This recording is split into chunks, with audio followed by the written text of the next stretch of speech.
We are here to discuss January mains test, 8th January second shift paper. So starting with question number 1, x square is equal to 4by plus b.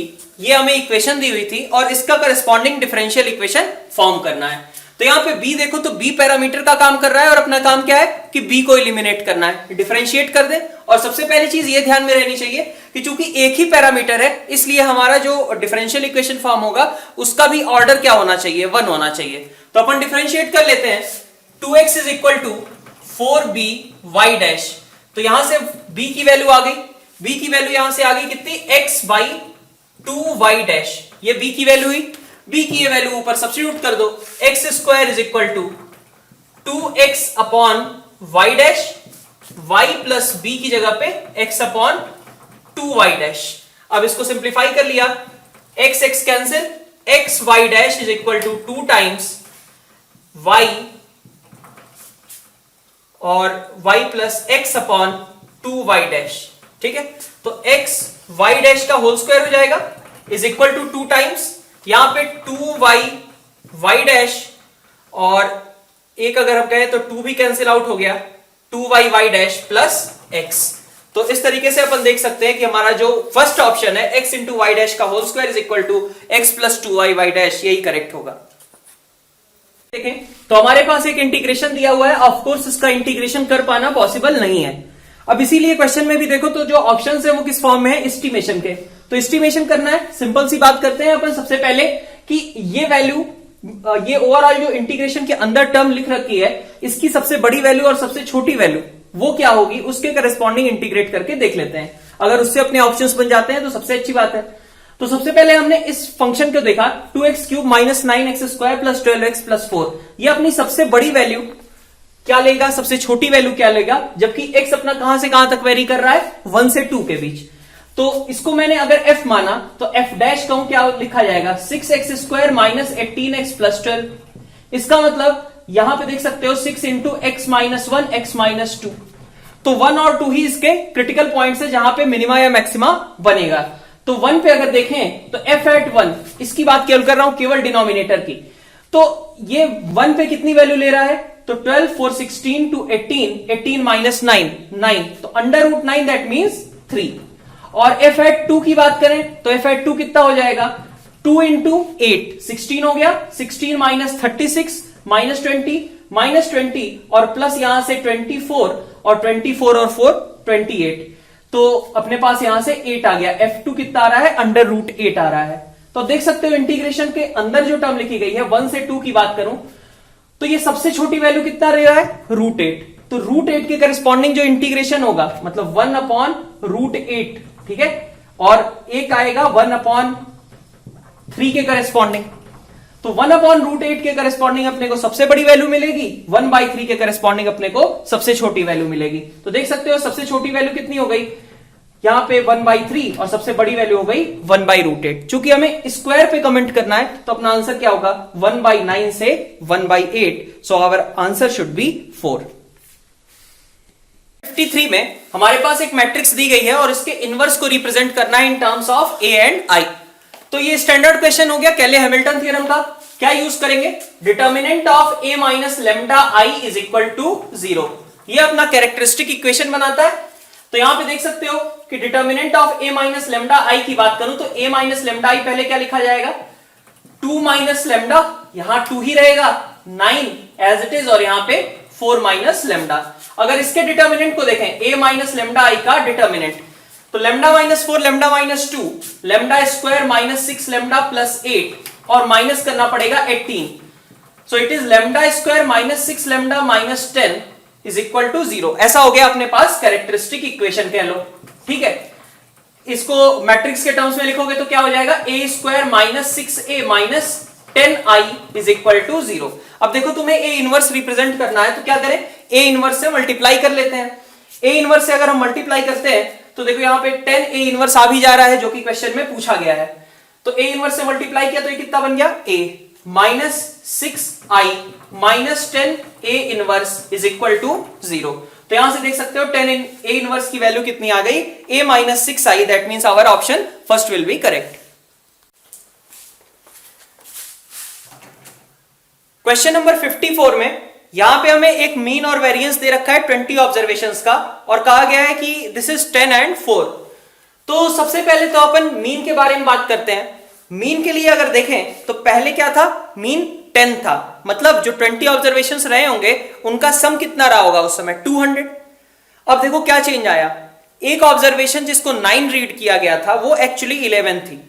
मतलब क्या difference आया कि 200 में से 9 नहीं होना चाहिए था और 9 की जगह पे 11 होना चाहिए था। तो एक तरीके से कहूं मैं, करेक्ट सम क्या होगा, तो 200 माइनस 9 प्लस 11, मतलब 2 का डिफरेंस आएगा ना। तो इसका मतलब कि अब नया सम कितना होगा, 200 माइनस 9 प्लस 11, दैट मींस 202। तो अब मीन की बात करें, मीन कितना होगा 202 by 20, so mean should be, mean is 10.1 जो करेक्ट है, ठीक है, 202 बाई 20।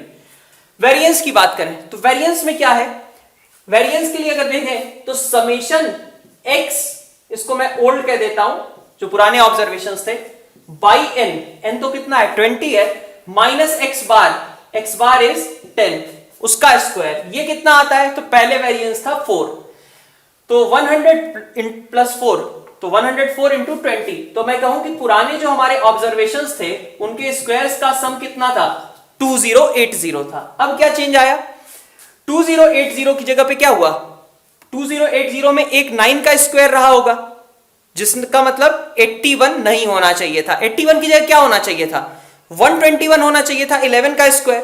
तो इसका मतलब 40 और ऐड करना चाहिए ना, मतलब जो अब मेरा नया ऑब्जर्वेशन है उसके स्क्वायर्स का सम कितना होगा, 2080 में से 81 नहीं होना चाहिए था और 121 होना चाहिए था, तो this is 2120।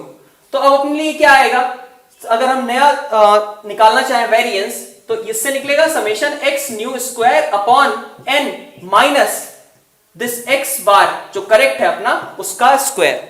So this comes out as, ये देखो 2120 बाई 20 माइनस x बार कितना था, x बार था अपना 10.1, ठीक है, उसका होल स्क्वायर। तो ये लिखा हुआ है कितना, 106 minus 120.01, that means it comes out as 3.99। Our option 3.99 is written in 3, so third option is correct.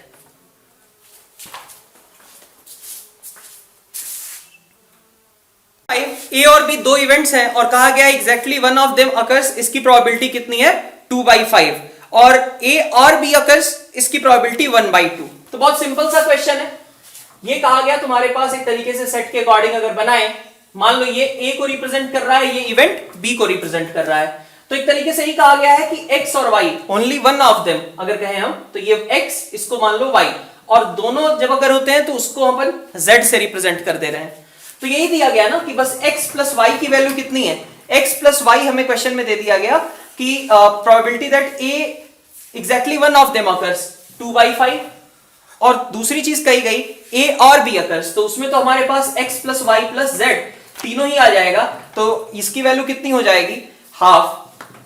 अब z की वैल्यू पूछी गई है, z की वैल्यू डायरेक्टली कह सकते हो 5/10 minus 4/10 1/10, so our option 1 will be present. Question में हमारे पास एक सिस्टम ऑफ लीनियर इक्वेशंस दिए गए हैं और इसके लिए हमें इनफाइनाइट सोल्यूशन, नो सोल्यूशन, ये सारी चीजें देखनी है।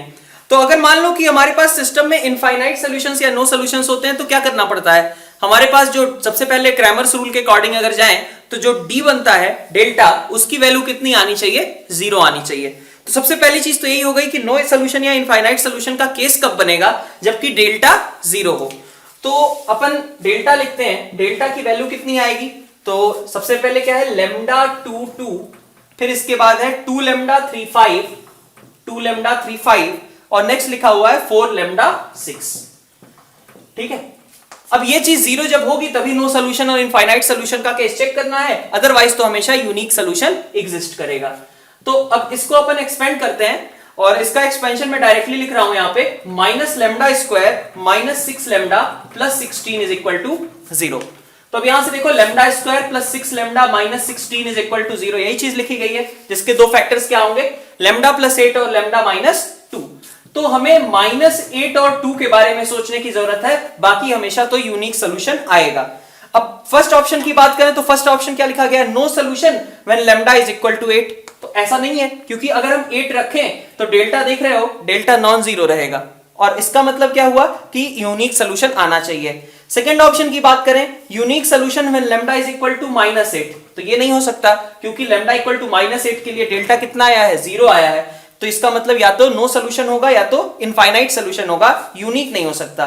थर्ड के केस में इनफाइनाइटली मेनी सॉल्यूशंस, और फोर्थ में दिया गया है no solution when lambda is equal to 2। तो lambda is equal to 2 basically हमें क्वेश्चन में कहा गया चेक करने को। तो अब लैम्डा इक्वल टू 2 कंसीडर करते हुए, ठीक है, अगर नो सोल्यूशन है या इनफाइनाइट सॉल्यूशंस हैं तो वो चीज कैसे पता चलेगी, हम delta x, delta y, delta z इनको भी चेक करें। तो मान लो मैं डेल्टा एक्स स्टार्ट करता हूं, डेल्टा एक्स में क्या होगा, तो एक्स के कोफिशिएंट हट जाएंगे, उनकी जगह हमें क्या लिखना है, 5, 8 और 10, और फिर आगे 2, 3, लैम्डा की वैल्यू अब हमें 2 पे चेक करनी थी, और इसके बाद 2, 5 और 6, तो ये वाली डिटर्मिनेंट डेल्टा एक्स बन जाएगी। इसको तुम सॉल्व करके देख सकते हो कि delta x is not equal to 0, that means कि हमारे पास कोई भी सोल्यूशन एग्जिस्ट नहीं करेगा, क्योंकि यहां डेल्टा एक्स नॉन जीरो आ रहा है जबकि डेल्टा अपना 0 था। So our option 4 will be correct.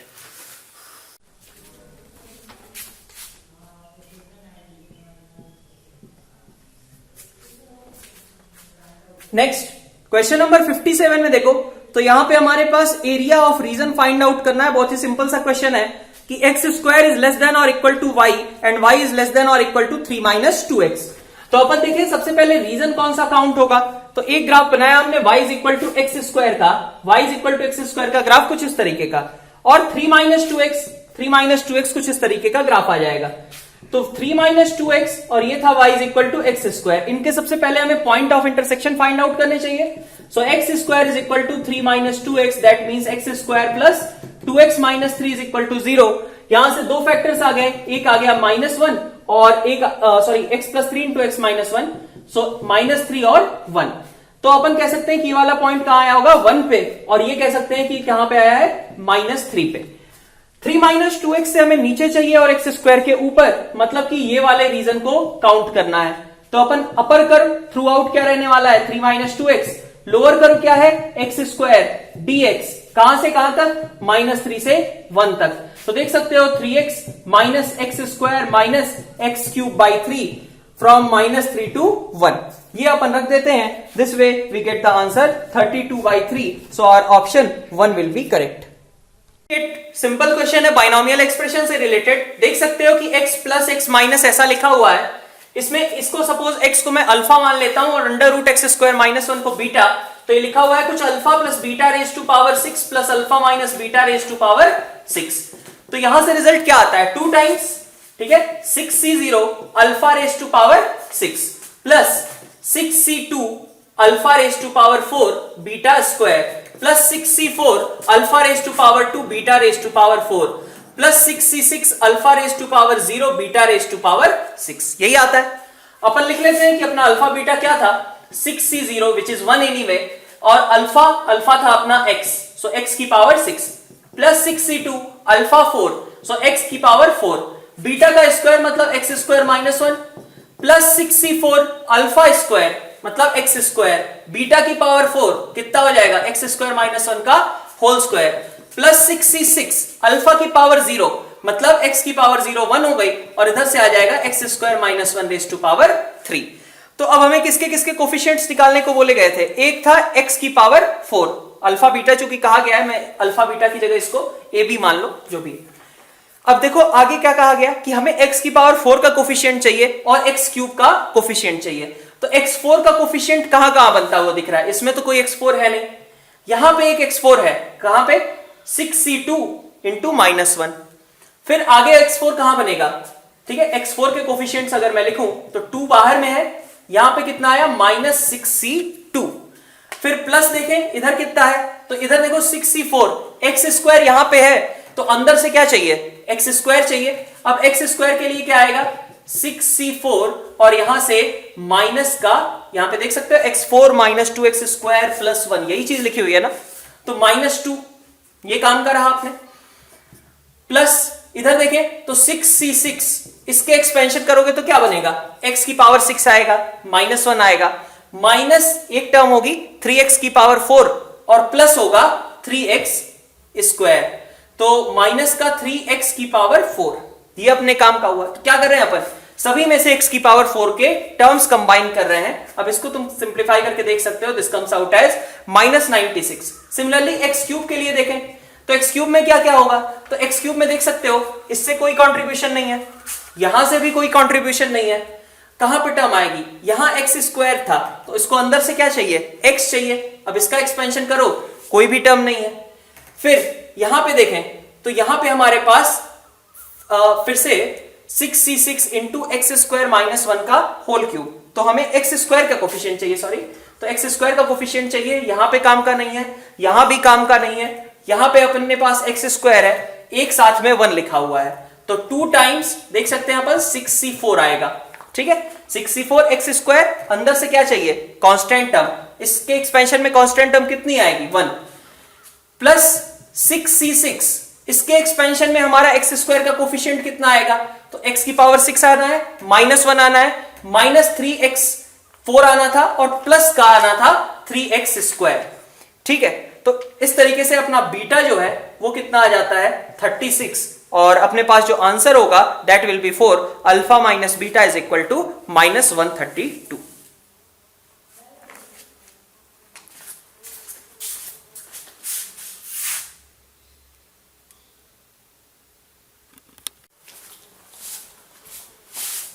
तो क्वेश्चन नंबर 59 में हमें ए बी वेक्टर दिया गया है और कहा गया है B cross C is equal to B cross A.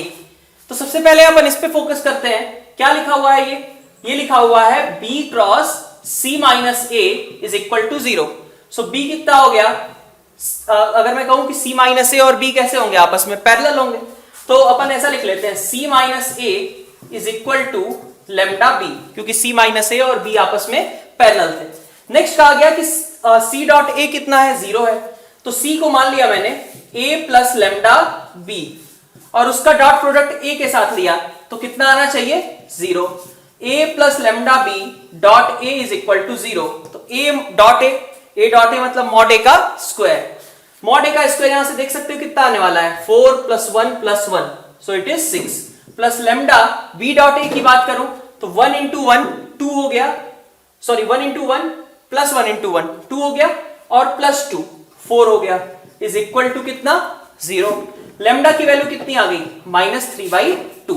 तो ये इस तरीके से अपन क्या सबसे पहले कहां पर पहुंचे, यहां से लेमडा अगर निकल गया तो सी का हमें पता चल गया। सी क्या है, सी है अपना a - 3/2 B vector.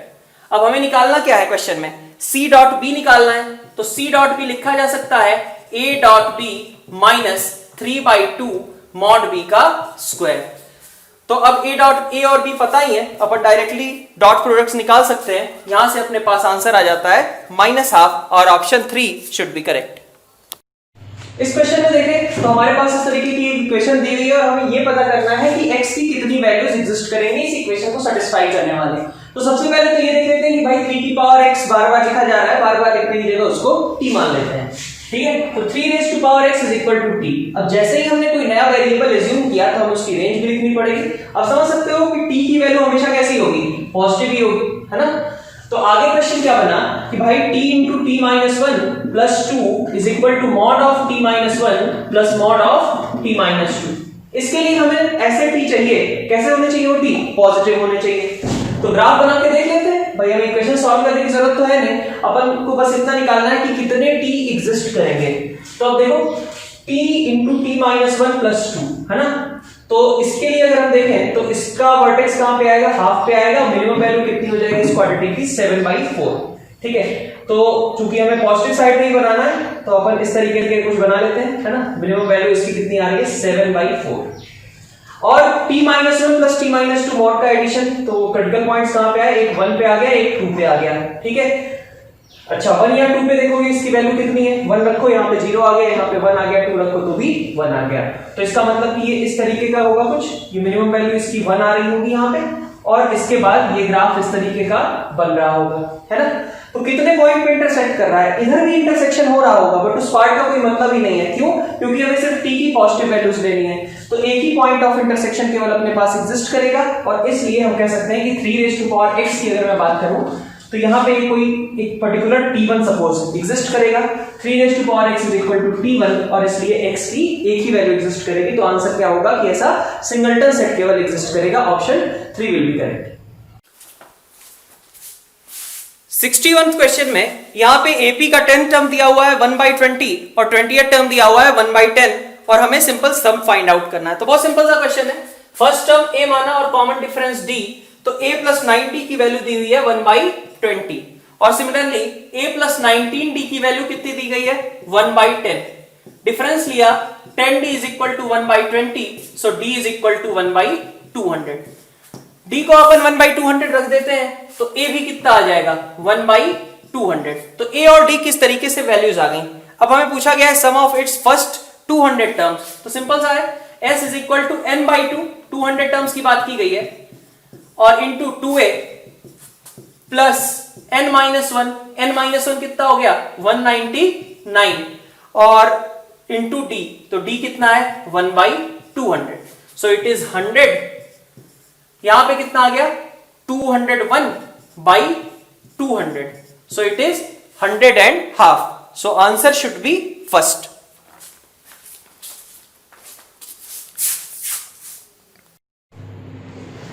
Question number 62 में देखें तो हमें इन चार ऑप्शंस में से कोई भी एक चूज करना है जो कि करेक्ट हो। फंक्शन f के बारे में दे रखा है कि वो 0 से 1 के बीच कैसा है, डिफरेंशिएबल है, कंटीन्यूअस है। तो अपन यहां पे अगर देखें तो C पॉइंट जो एग्जिस्ट करता है उस C पॉइंट के लिए अपने पास भाई एक तो B ऑप्शन हमें थोड़ा सा एलएमवीटी से कोरिलेट कर सकता है, लेकिन दिक्कत क्या है कि यही C यहां पे प्रेजेंट हो ऐसा थोड़ी ना होता है एलएमवीटी में। अपन तो इसमें क्या हो रहा होगा C से 1 के बीच हम एलएमवीटी अप्लाई कर रहे होंगे, तो C से 1 के बीच जब एलएमवीटी अप्लाई करोगे तो पॉइंट तो कुछ अदर आएगा ना, C ही थोड़ी ना आ जाएगा, तो इसलिए B ऑप्शन अपने पास रॉन्ग हो जाता है। A ऑप्शन इस तरीके का कोई सेंस ही नहीं बनता A ऑप्शन का। B ऑप्शन एक एलएमवीटी से कोरिलेट हो सकता था कब, जबकि यहाँ पे C की जगह कोई C2 रखा गया होता। यहाँ पे तो ऐसा हो गया कि भाई A से B में हम एलएमवीटी अप्लाई कर रहे हैं और A पॉइंट ही हमें फिर से मिल जा रहा है, तो ऐसा तो है नहीं, ठीक है। यहाँ C से 1 में अप्लाई करोगे तो कोई C2 मिलेगा जो कि 1 और C के बीच एग्जिस्ट करता हो, तो F' C अपना यहाँ पे लिखना गलत था, तो B ऑप्शन अपना इनकरेक्ट हो गया। C और D में भी देखो एलएमवीटी से कोरिलेटेड है, FC F1 यहाँ F' FC F1 1 C F', ठीक है। तो एलएमवीटी हमें अप्लाई करनी है, इतनी बात क्लियर है। तो अब इसके साथ अगर अपन देखें तो जैसे FC F1, ठीक है, अपॉन अपन देखें C-1 इज इक्वल टू क्या आएगा, कोई F' होगा C2, ठीक है, इतनी सी बात रहेगी। अब तुम ये समझ सकते हो कि ये C-1 जो है इसका जो मैग्नीट्यूड होगा, क्योंकि C कहां पे एग्जिस्ट करता है 0 और 1 के बीच एग्जिस्ट करता है, तो C-1 का मैग्नीट्यूड कैसा रहा, वो भी 0 और 1 के बीच रहा। तो जब मल्टीप्लाई होगा तो इसका मतलब ये वैल्यू कैसी हो जाएगी, कंपैरेटिवली छोटी हो जाएगी, तो इसलिए वही कहा गया है कि FC F1 का जो मॉड होगा वो लेस देन F' होगा और इसलिए अपना ऑप्शन C यहां पे करेक्ट हो जाता है। 63 इस क्वेश्चन में अपन देखें तो हाइपरबोला के बारे में बात की गई है कि जो कि जिसके वर्टाइसेस इनफैक्ट प्लस माइनस 6,0 है। तो a की वैल्यू तो एक तरीके से दे दी गई है x² माइनस y² 1 में से a की वैल्यू तो दे ही दी गई 6 के बराबर, तो x² माइनस y² is equal to 1। b अपना अननोन है, लेकिन उसके बारे में भी इंफॉर्मेशन है कि ये किस पॉइंट से हाइपरबोला पास करता है 10,16, तो 10,16 से इसको सेटिस्फाई कराएं 100/36 minus 256/b² is equal to 1। तो अब इसके आगे देख सकते हो कितना हो गया 256/b² इज इक्वल टू, इधर इसको 1 को सब्ट्रैक्ट कर देते हैं तो 64/36 का मतलब है 16/9, तो b² की वैल्यू कितनी आ गई 256 into 9/16, that means b² is 144। तो हमें क्या मिल गया कि हाइपरबोला की इक्वेशन है x²/36 minus y²/144 is equal to 1। अब इस पे नॉर्मल की इक्वेशन हमें लिखनी है, तो मैं सीधा ऐसे लिखता हूं, अपना डिफरेंशिएशन यूज करते हुए नॉर्मल की इक्वेशन लिखता हूं, कितना आएगा 2x/36 मतलब x/18 minus 2y upon 144, that means कि y divided by 72 is equal to 0। इस तरीके का होगा। किस पॉइंट पे बात की जा रही है, बोला गया है 10,16, तो अपन पहले y' लिखते हैं, x/18 is equal to y dash by 72. That means y dash can be written as 4x by y. ठीक है, तो हमें किस पॉइंट पे निकालना था? हमें निकालना था at 10,16. y dash तो क्या होगा? dy by dx होगा ना. इसका मतलब ये तो टेंजेंट की स्लोप को रिप्रेजेंट करेगा. तो 4 into 10 by 16 which is 2.5. ये dy by dx आ रहा है. ये तो किसकी स्लोप हुई? टेंजेंट की स्लोप हुई. तो नॉर्मल की स्लोप कितनी होगी? -1/2.5. That means our option 2 should be correct. किसी और भी इक्वेशन में हमारे पास इस तरीके का कोई स्लोप नहीं लिखा हुआ है, तो अपना ऑप्शन 2 ही करेक्ट होगा.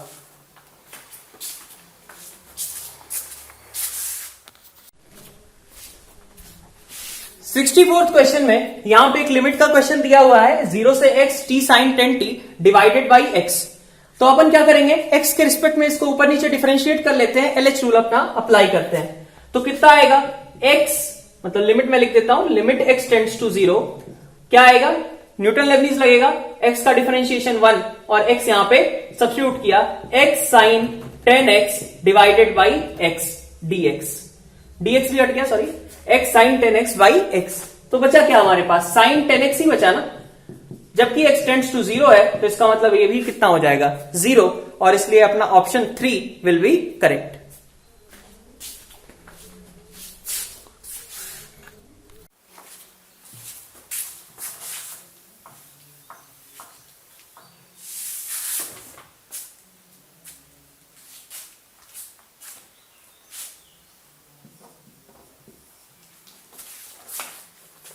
क्वेश्चन नंबर 65 में हमें length of perpendicular from origin और नॉर्मल टू द कर्व निकालना है. तो सबसे पहले तो कर्व के बारे में अपन देखें तो कर्व क्या लिखा हुआ है? कर्व देखते ही साथ पता चलता है कि ये दो पेयर ऑफ स्ट्रेट लाइंस की इक्वेशन लिखी हुई है. एक लाइन क्या है इसमें? एक लाइन हो जाएगी तुम्हारी x प्लस 3y और दूसरी लाइन क्या है? x minus y is equal to 0. यही है, ये पेयर ऑफ लाइन दी हुई है. इसके नॉर्मल के लिए, ठीक है, 2,2. तो 2,2 का मतलब क्या हुआ? ये वाली लाइन तो इन्वॉल्व है नहीं. 2,2 से तो यही वाली पास करेगी. और इस लाइन पे नॉर्मल कहने का क्या मतलब हुआ? कि इस लाइन पे नॉर्मल का मतलब हुआ कि भाई इस पे परपेंडिकुलर लाइन. तो normal to x minus y is equal to 0 at 2,2. यही मतलब हुआ ना इफेक्टिवली, क्योंकि इसका तो 2,2 से कोई रिलेशन ही नहीं है. तो अपन बोले कि इसके लिए हमारे पास नॉर्मल की इक्वेशन इस पे क्या आएगी? इस पे नॉर्मल की इक्वेशन हो जाएगी x plus y is equal to 4. ठीक है, अब ओरिजिन से इस पे लेंथ ऑफ परपेंडिकुलर की बात की गई है. लेंथ ऑफ परपेंडिकुलर कितना हो जाएगा? 4/√2. सो और ऑप्शन 4 शुड बी करेक्ट.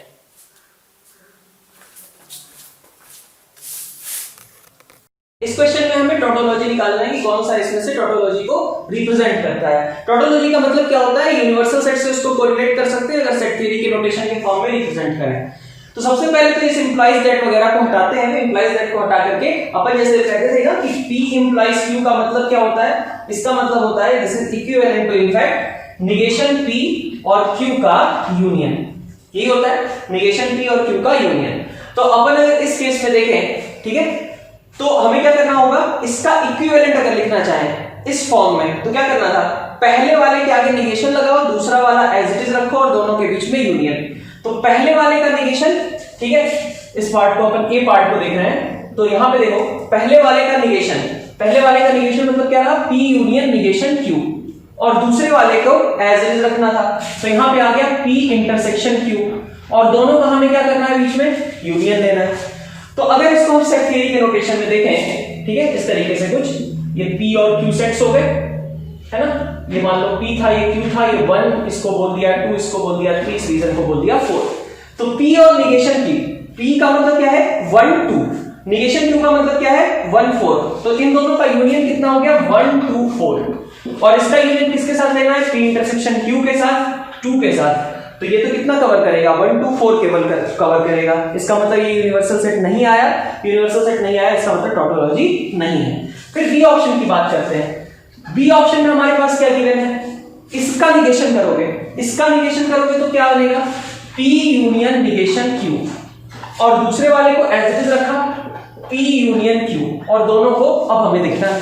तो P यूनियन निगेशन Q हमने यहां भी निकाल रखा था. कितना आएगा? 1 2 और 4, और इसका यूनियन किसके साथ लेना था? 1 2 और 3 के साथ। तो अब 1 2 4 और 1 2 3 का यूनियन मतलब कितना आ गया? 1 2 3 4। अब 1 2 3 4 आने का मतलब क्या है? ये कंप्लीट यूनिवर्सल सेट को रिप्रेजेंट कर रहा है, और इसलिए अपना बी ऑप्शन यहीं पे करेक्ट हो जाएगा।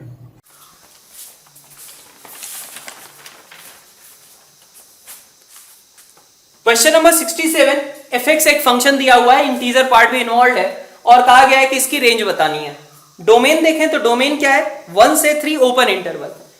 तो अपन मैं अगर कहूं कि यहां इंटीजर पार्ट दिया गया है, इसको हम पीस वाइज बांट लेते हैं। मतलब x जब अपना 1 से 2 के बीच का होगा, ठीक है, तो इंटीजर पार्ट क्या लगेगा? 1। सो एट दैट टाइम अपन कह सकते हैं कि fx will be equal to x into integer part कितना हो गया? 1 हो गया, अपॉन 1 प्लस एक्स स्क्वायर। और जब x अपना 2 से 3 के बीच होगा तो fx will be equal to 2x upon 1 plus x square.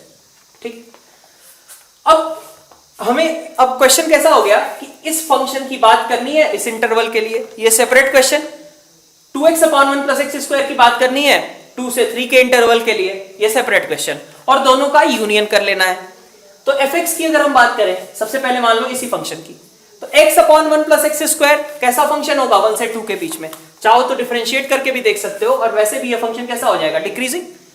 तो 1 प्लस एक्स स्क्वायर ज्यादा इंक्रीज होगा और x कंपैरेटिवली कम इंक्रीज हो रहा होगा, तो ये फंक्शन fx हम कह सकते हैं कि कैसा है? डिक्रीजिंग है।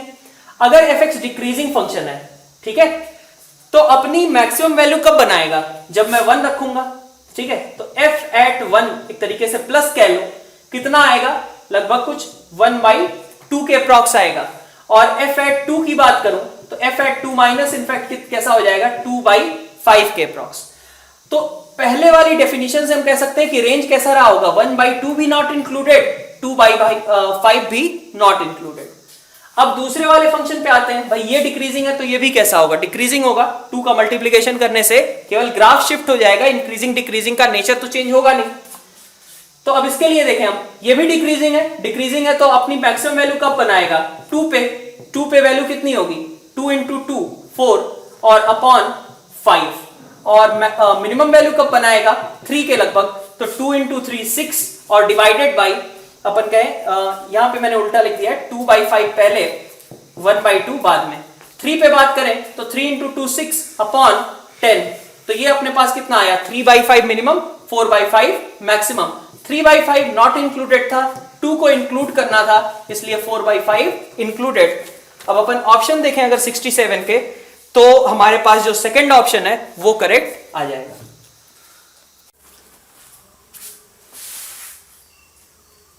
Question number 68, mirror image of point in a plane is given.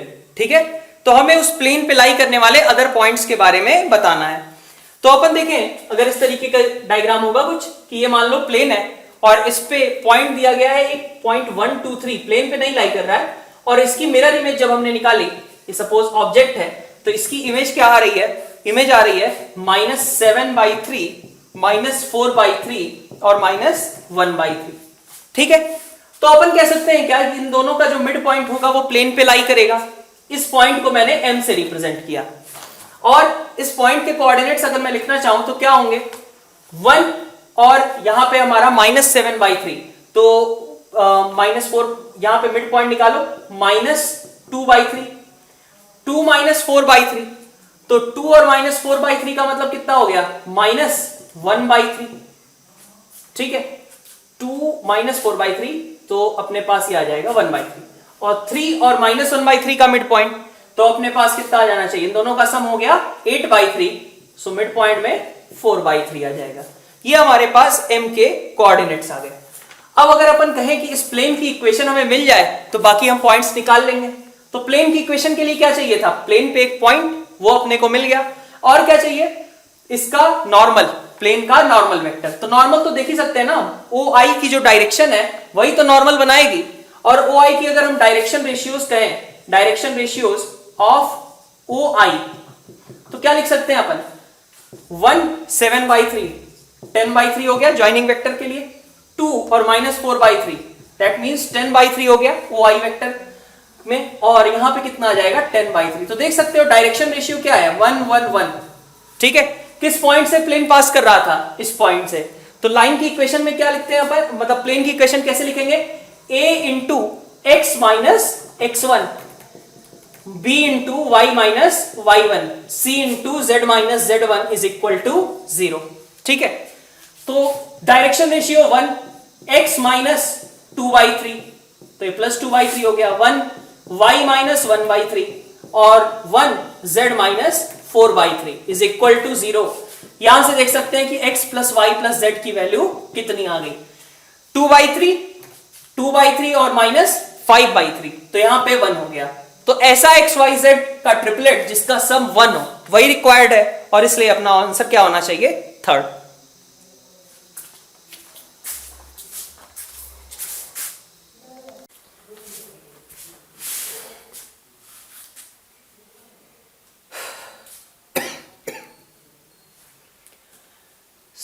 Question में सबसे पहले क्या देखना चाहिए हमें, L1 क्या है, टेंजेंट है किस सर्कल के लिए, x square plus y square equal to 1 के लिए, किस पॉइंट पे 1/√2 1/√2। तो पॉइंट फॉर्म से अगर हम टेंजेंट की इक्वेशन लिखते हैं x into x1 plus y into y1 is equal to 1, ऐसा होगा। अब हमारे पास L1 की इक्वेशन आ गई, x plus y is equal to √2। अब हमसे क्या कहा जा रहा है कि y is equal to mx plus c जो है वो इसके परपेंडिकुलर है, मतलब इसकी स्लोप तो खुद की कितनी थी, -1 थी, तो जो हमें लाइन दी गई है उसकी स्लोप मतलब m की वैल्यू कितनी होनी चाहिए, 1 होनी चाहिए। जो हमारा mx प्लस c है वो इसके परपेंडिकुलर है, तो m की वैल्यू कितनी होगी, 1 हो जाएगी। अब इसके आगे बढ़ते हैं, क्या कहा गया कि y is equal to mx plus c is tangent to circle. तो देखें हम m की वैल्यू 1 रख दी, तो ये लाइन की इक्वेशन आ गई। ये टेंजेंट है किसके लिए, x minus 3 whole square plus y square is equal to 1 के लिए, यही कहा गया। तो अगर हम इससे सेंटर से 3,0 से इस पे लेंथ ऑफ परपेंडिकुलर खींचेंगे तो कितना आना चाहिए, रेडियस के बराबर। तो 3,0 से x minus y plus c is equal to 0 पे length of perpendicular from 3,0 that will be equal to 3 minus 0 plus c, 3 plus c upon √2, और इसकी वैल्यू कितनी होनी चाहिए, रेडियस 1 के बराबर। ठीक है, तो अब अपने पास क्या आ गया, c स्क्वायर प्लस 6c, मैं मॉड लगा लेता हूं, 6c plus 9 is equal to कितना, 2। So c square plus 6c plus 7 is equal to 0। Our option 1 will be correct.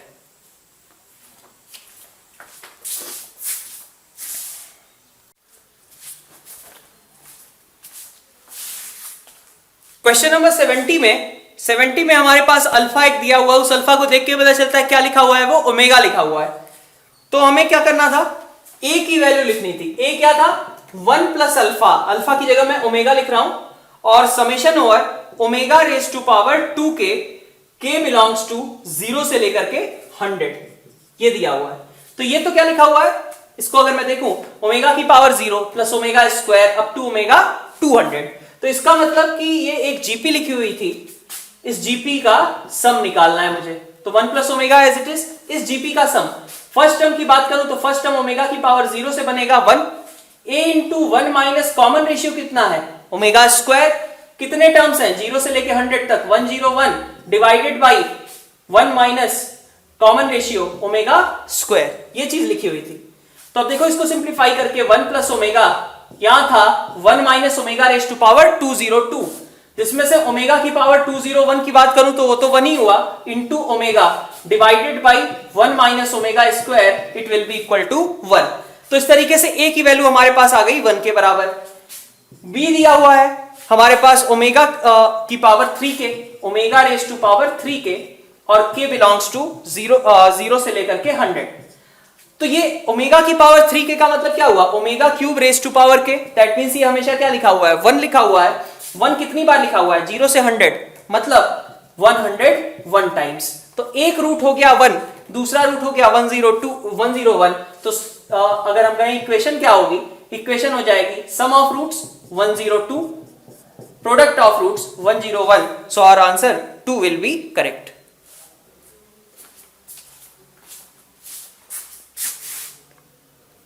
हमारे पास एग्जामिनेशन वर्ड दिया गया है और यहां से हमें 4 लेटर वर्ड्स बनाने हैं। तो देख लो ये मैंने लिख दिया है कि कौन सा लेटर कितनी बार लिखा गया होगा।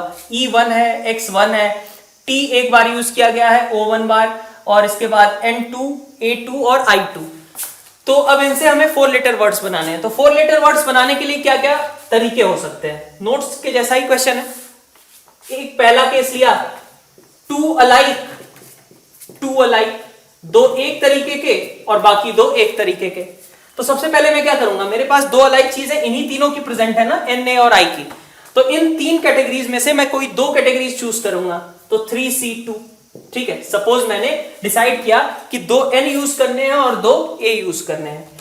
तो 3C2 3 कैटेगरीज थी, उनमें से 2 कैटेगरीज मैंने चूज कर ली।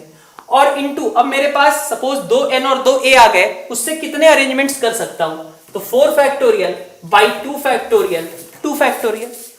फिर केस 2 पे आते हैं।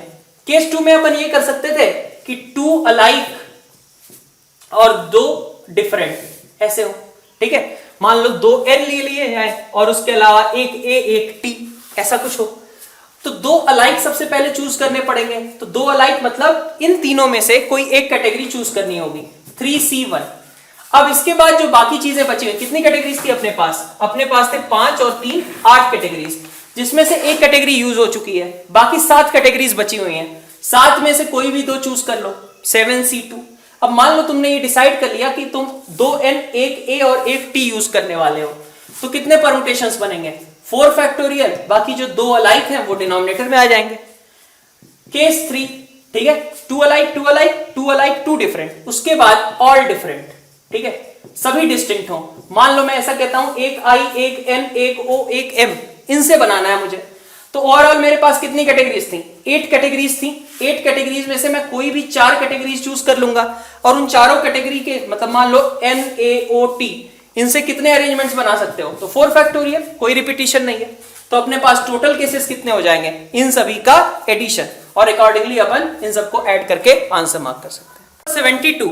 अब इसमें क्या है, fx एक पॉलिनोमियल बोला गया है जिसकी डिग्री 3 है, और आगे कहा जा रहा है कि हमारे पास कुछ f dash f double dash के बारे में इंफॉर्मेशंस हैं। अब इसके लिए हमें क्वेश्चन सॉल्व करना है कि लोकल मिनिमा वगैरह कब आएगी। तो ठीक है, अपन उल्टा इस तरीके के क्वेश्चंस को स्टार्ट करते हैं। सबसे पहले क्या कहा गया, सबसे ज्यादा डिफरेंशिएशन जो है वहां से स्टार्ट करो। f डबल डैश 1 0 है। अब देखो अगर क्यूबिक थी तो क्यूबिक का सेकंड डिफरेंशिएशन कैसा होगा? फर्स्ट डिफरेंशिएशन क्वाड्रेटिक बनाएगा, सेकंड डिफरेंशिएशन एक लीनियर होगा। तो मैं कह सकता हूं इस बेसिस पे कि f डबल डैश x में मेरा क्या टर्म रहा होगा? k इंटू x माइनस 1, क्योंकि 1 उस लीनियर का रूट है। तो f double dash x is equal to k into x minus 1। So f dash x लिख सकता हूं मैं k into X square by 2 minus X plus C, ऐसा कुछ। अब ये f डैश x आया। अब f डैश के बारे में हमें क्या इंफॉर्मेशन है कि f डैश एट माइनस 1 0 होता है। तो f डैश एट माइनस 1 की बात करूं कितना होगा? यहां से 1/2 और यहां से प्लस 1, सो 3/2 प्लस c। तो c की वैल्यू मेरे पास कितनी आ गई? -3/2 के। तो f डैश x कितना हो गया? k into X square by 2 minus x, और c की जगह पे मैंने रखा -3/2 के, तो -3/2। ये मेरा f डैश x आया। अब fx फिर से इंटीग्रेट कर लो, x क्यूब बाई 6, ठीक है, minus x square by 2 minus 3x by 2 plus c, ये हुआ। अब ये fx आ चुका है। अब हमें क्या कहा गया कि f ऑफ -1 और f ऑफ 1। तो f ऑफ -1 की बात कर लेते हैं। f ऑफ -1 रखें तो हमारे पास क्या बनेगा? k इंटू -1/6 -1/2, तो अपने पास कितना आ गया? -2/3 और प्लस 3/2 प्लस c। ये वैल्यू कितनी दी गई है? ये वैल्यू दी गई है 10। तो k और c में एक रिलेशन यहां से, और दूसरा f1 कितना दिया गया था? 6। तो 1 रखो यहां पे, 1/6 -1/2 -3/2 plus c is equal to कितना है? 6 है।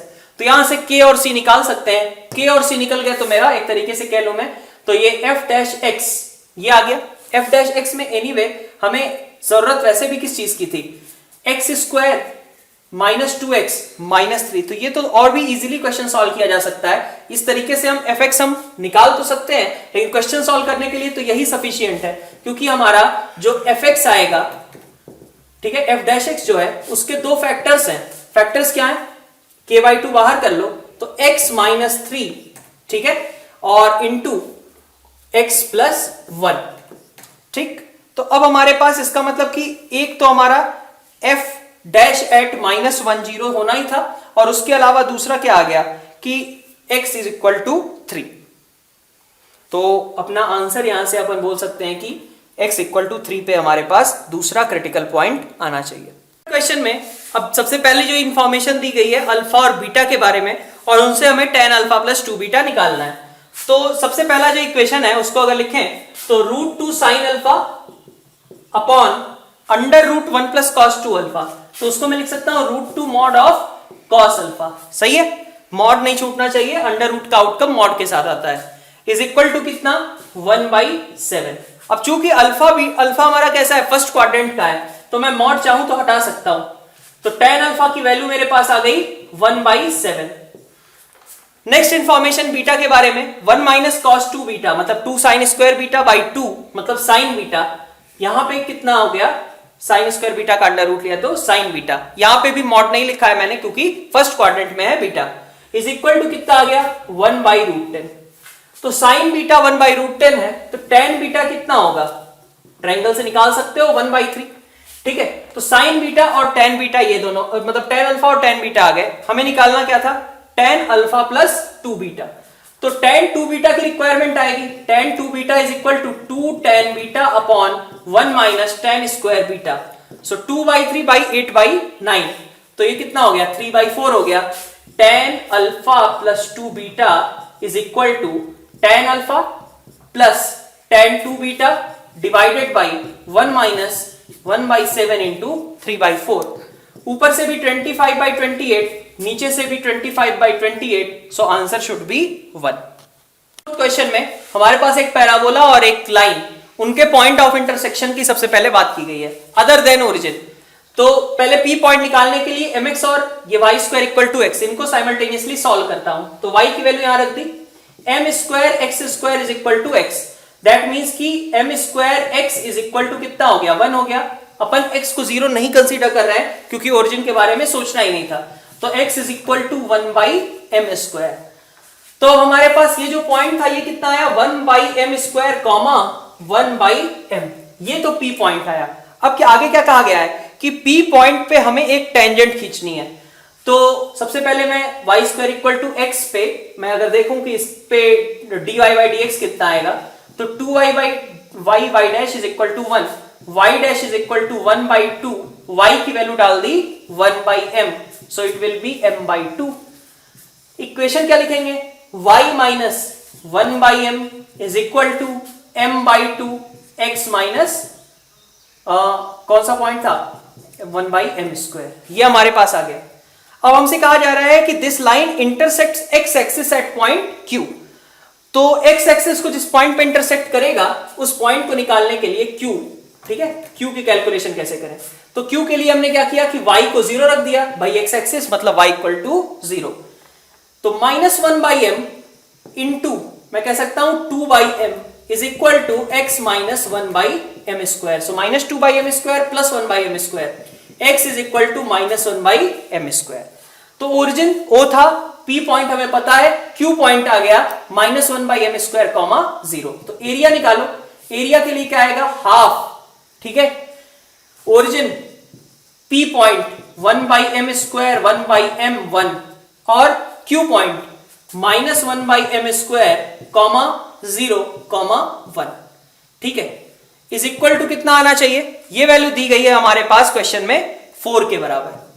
तो अब हम इसको सॉल्व कर लेते हैं, मॉड हटाएंगे बाहर से तो यहां +-4 आएगा, ये ध्यान रहे।